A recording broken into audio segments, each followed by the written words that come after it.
Hello, my name is Jacob Monk. Welcome to this little video about the roots of the East-West conflict. You know from the papers there's a conflict in Ukraine and another conflict in Syria. Well, these two conflicts, they are called proxy wars between East and West, between USA on the one side and Russia on the other side. I know there are other states involved. Of course there are, because both sides has allied. But in the end, this is a proxy war. It would be maybe more fair if USA and Russia went to war with each other. But they don't do that because they don't want to be destroyed. They don't want to have a nuclear war because that would end all civilization in this world. So therefore they have proxy wars. And I have to admit that I sympathize with the Russians, both in Ukraine and in Syria. I think their foreign policy is fair and it's justified. I think America is an imperialist country. They don't have any right to be in Syria and to support the terrorists there. But this video is not about the actual political status of the fight between East and West. It is about the roots of this conflict. And I'm going to go back nearly 2,000 years to see all the conflicts that we have had before this one. And I'll try to show you that the basic conflict is the conflict between the Byzantine Church and the Latin Church, and the basic problem is the problem of filioque. Filioque means and from the Son. In the West, we added filioque in the Confession of Faith. That happened about 500 years after the birth of Christ. Yeah, the East, they believed that the Holy Ghost was coming from the Father only, but in the West we believe that the Holy Ghost is coming from the Father and from the Son. You can read that in the Bible, in the words of the Church Fathers, and in 19 of the statutes, 19 of the declarations that has been made on the ecumenical church councils during the last 2,000 years history. The first two councils, they didn't decide that filioque was a part of the Confession of Faith, but all the rest, and there has been 21 councils altogether. The last one ended in 1965. Well, but let's take this trip one step at a time. Let's go back from the current conflict in Ukraine and Syria to the Cold War in the 50s. This was also a war that was rooted in the basic conflict between East and West. The West said, we are fighting against communism. Well, that was a pure lie, because after communism disappeared in Russia in 1999, and after that, the conflict continued. So actually this conflict had nothing with communism to do. Let's go back to Second World War. Well, I know that Second World War was fought mainly between Germany and Russia. Russia lost 27 million people, soldiers and civilians, during this war.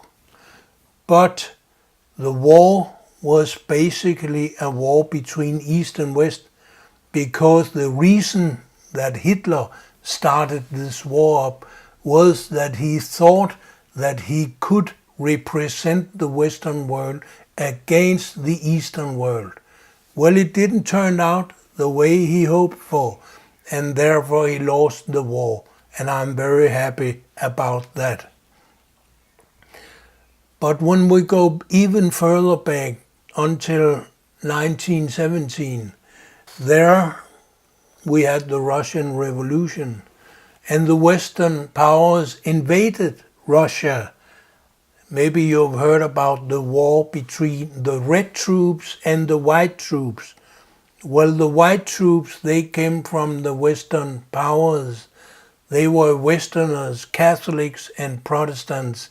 And the red troops were Orthodox people, mainly communist, but it was basically an armed conflict between East and West.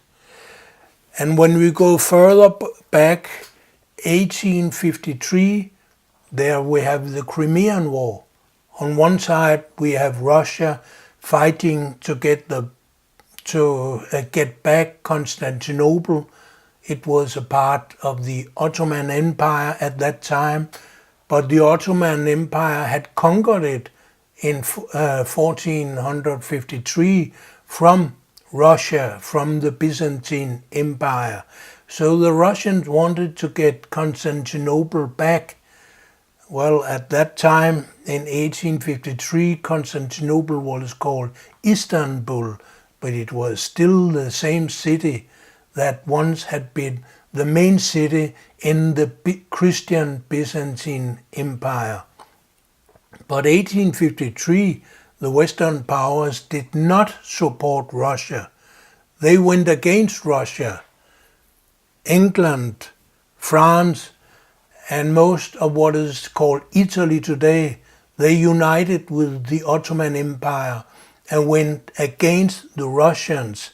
The Russians, they lost 250,000 soldiers, and they lost the war.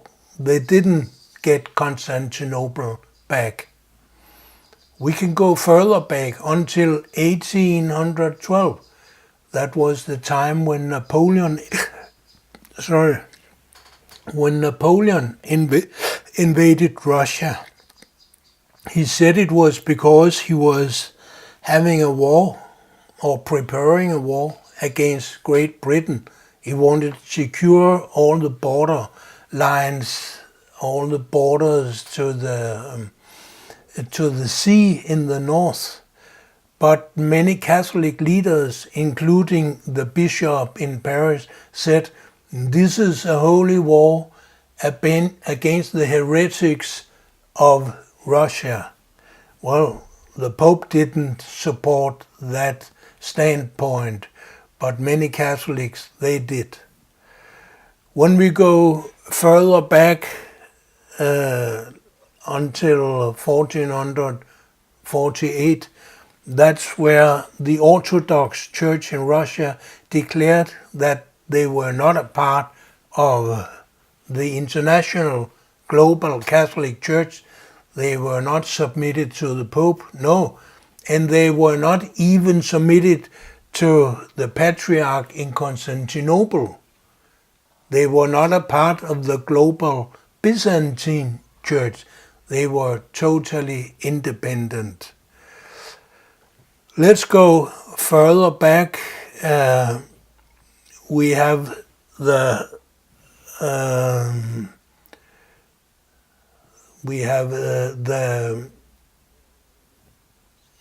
time where the Ottomans, they conquered Constantinople. I've already mentioned that. That was 1453. And we can go further back until 1076, where the Muslims conquered Jerusalem.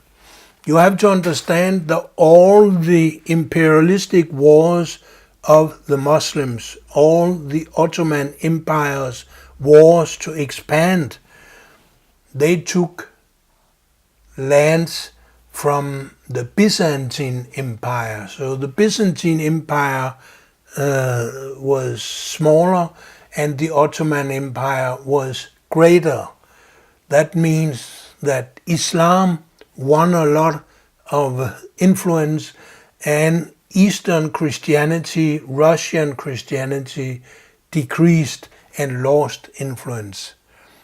When we go back to 1054, that was the time where the church in East and West, they had a mutual excommunication. That is, the Pope, he excommunicated the Patriarch in Constantinople, and the Patriarch in Constantinople excommunicated the Pope. Let's go further back, 801 to 10. There we had an armed conflict between the Byzantine Empire and the Frankish Empire.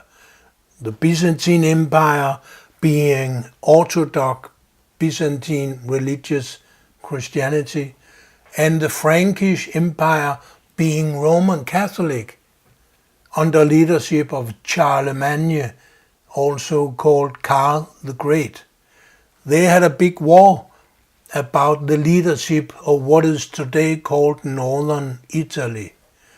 I don't know who won the war, but I suppose that Charlemagne won. He won most of his wars. He was a very strong military leader. We go further back until 787.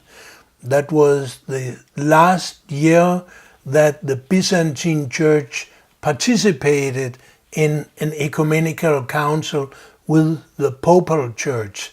That means the world had the idea of one international Christian church with a western part and an eastern part. But now the eastern part, they didn't want to participate anymore in the church. So from there we had the Eastern Church and the Western Church. And the reason the Eastern Church left the international church and didn't want to participate in any more ecumenical councils, that is the greatest meetings they had to coordinate the church, to develop the theology and the structure and the politics of the international Christian church. Well, the Byzantines didn't want to participate anymore because they didn't agree with the majority of the church leaders, the majority of the bishops, because the Byzantines said, well, the Holy Ghost is coming only from the Father, not from the Son. Therefore, they were against the word filioque. This is Latin, meaning and from the Son. This was added to the confession of faith that was used during the first and second ecumenical councils. Well, the Orthodox said, we don't want to participate anymore because the majority has another point of view about the confession of faith than we have.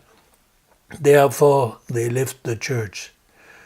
But as a matter of fact, in the Bible you can read many times that the Holy Ghost is coming not only from the Father, also from the Son.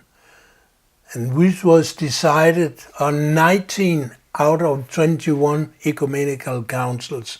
The only councils it was not decided on was the two first councils. The Nicaean Council, year 325, and the second council in Constantinople in 381. There they used the confession of faith without filioque, but that didn't mean that they have another idea of the Holy Ghost than we have in the church today. No, they had exactly the same idea, but they didn't understand the danger of Arianism.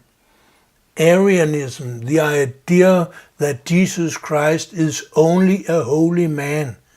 He is not identical to God himself. This faith that Jesus Christ is identical to God himself, this is the core of Christian faith. the idea that Jesus Christ is just a holy man.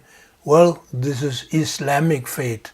Maybe it's even Jewish faith, but it's certainly not Christian faith. So now I've shown you that the conflict in Ukraine, in Syria today, is rooted in old conflicts being around 2,000 years old.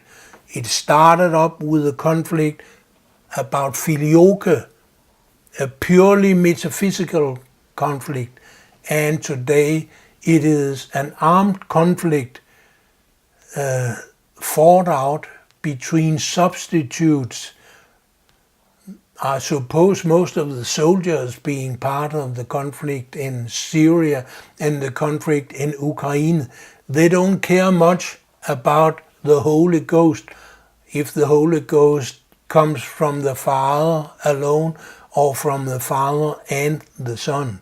But actually, seen in a historical perspective, this is the root of the basic conflict between East and West. And what can we do to cure this conflict? Well, first of all, when we are talking about the actual conflicts in Syria and eastern Ukraine, we have to accept that each country must decide their own fate. It is not, according to international law, that America have bases in Syria, because they are certainly not invited to stay in Syria like the Russian troops are. So all American troops are illegally intruders in Syria. They have to get out if we want to have peace.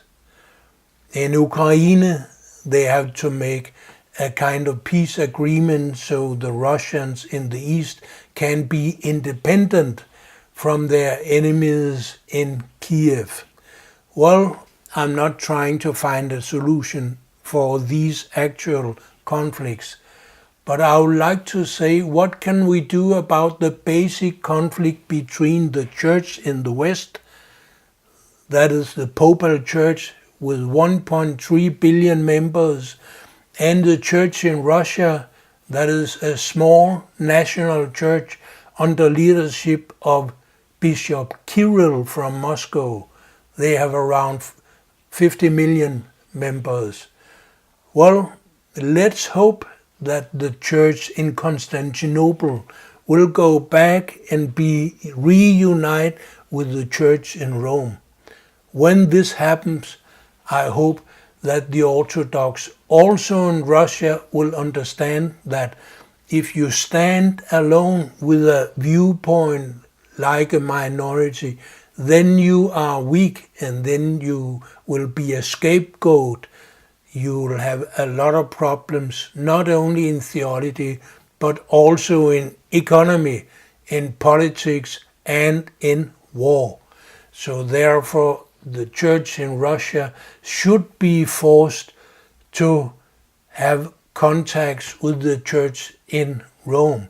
And actually, Vladimir Putin, he has been visiting the Pope several times in Rome to send the signal to the leaders of the Orthodox Church that we want to work together with the West. We don't want to have a cold theological war.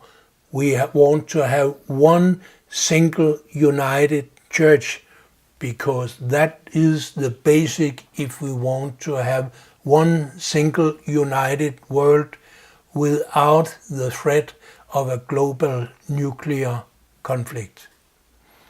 Thank you for listening.